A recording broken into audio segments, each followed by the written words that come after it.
Lobozo. Okay, and spell your last name. Bozo. Okay. So I'll start with that. Are you a big cook? What have you done for Thanksgiving? I am a big cook. As long as I've worked in grocery, like grocery is never going to suck my love of Thanksgiving. So I've cooked hundreds of turkeys. I've experimented with a lot of different brine recipes and roasting techniques. And this year I'm actually smoking my turkey, but I feel good about both roasting and smoking. Okay. So let's talk about a frozen turkey. Okay. If you haven't started thawing it, you're in big trouble right now, aren't you? You're definitely going to want to use a quick thaw method. You definitely want to get that bird out of whatever plastic and packaging it's in. You want to get it in your sink right now, start getting cold water on it and kind of rotating through that cold water so that you can thaw it as fast as possible.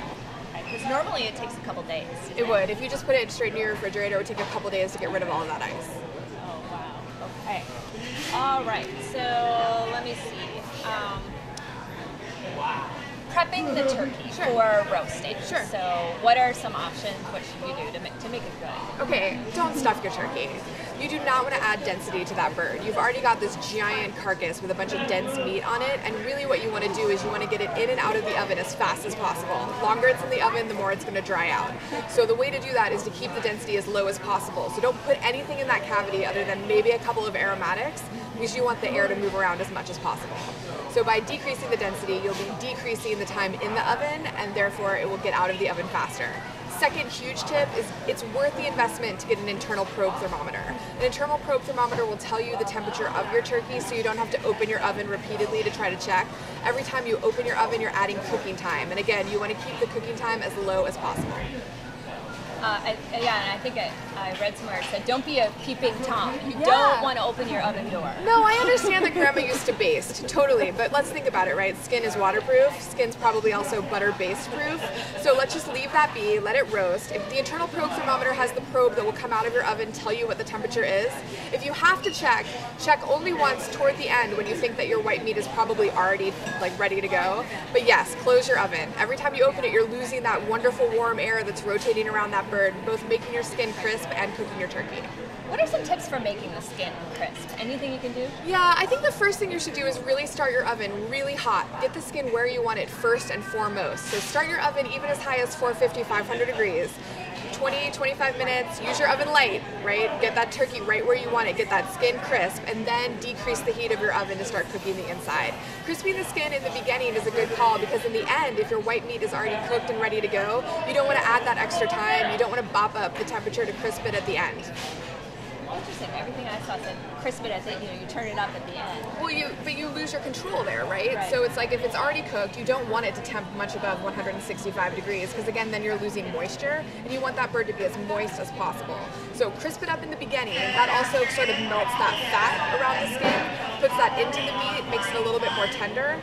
So I think you'll have more control starting it out the other way. And then do you want to cook it with, so once you've crisped it, do you want to cook it with foil over the top? Yes, absolutely. Your white meat's going to take a little bit longer to cook than your dark meat, or reverse that. Your dark meat is going to take a little bit longer to cook than your white meat. So putting some foil over the white meat will allow the dark meat to cook while the white meat cooks a little bit more slowly. And you've already got your skin where you want it, so you can add the foil and protect the rest of the cooking process. What about prepping the skin? Do you want to use oil or salt and pepper or seasoning? You can certainly add butter if you want to add both fat and flavor, but really the best thing to do to keep that crisp as well is make sure you just get it dry before you get it in there. A good kitchen towel or some paper towel so you don't have a lot of moisture on the outside of the bird. And salt and pepper it or season it at all? Or? If it's your preference, you certainly season it after the fact, no problem. Okay. How long should you plan on cooking?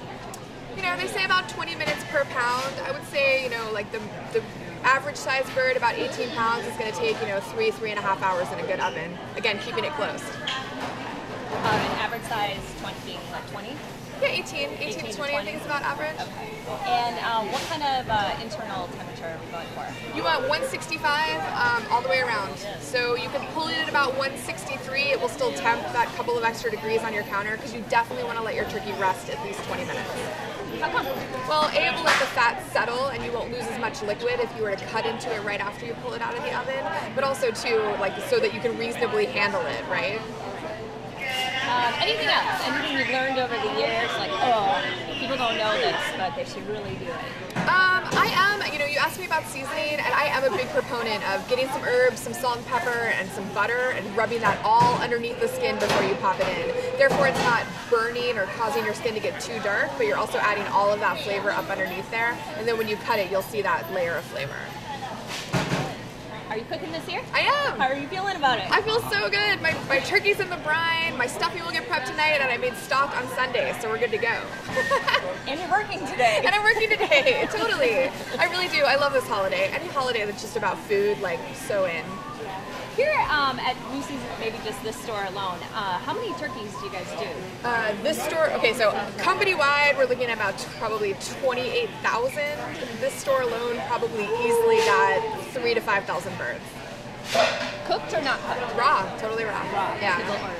Yeah, cooked birds is probably, I don't know, guessing on numbers there is going to be a little, not my forte. Maybe cooked birds out the door. We definitely do a couple thousand company-wide.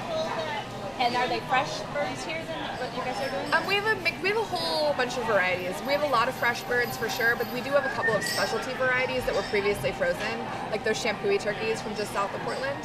Those are pasture-raised birds, and they have to be harvested a little bit early, so we do freeze them ahead of time. If people still want to get a bird, it would be fresh probably at this point. Do you have any left? We have some birds.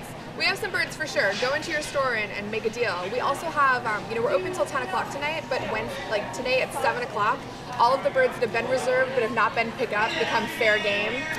So yeah, like pro tip, if you didn't make a reservation but you still want a turkey, go to any New Seasons at 7:30 tonight. Ooh, nice. Yeah. Good.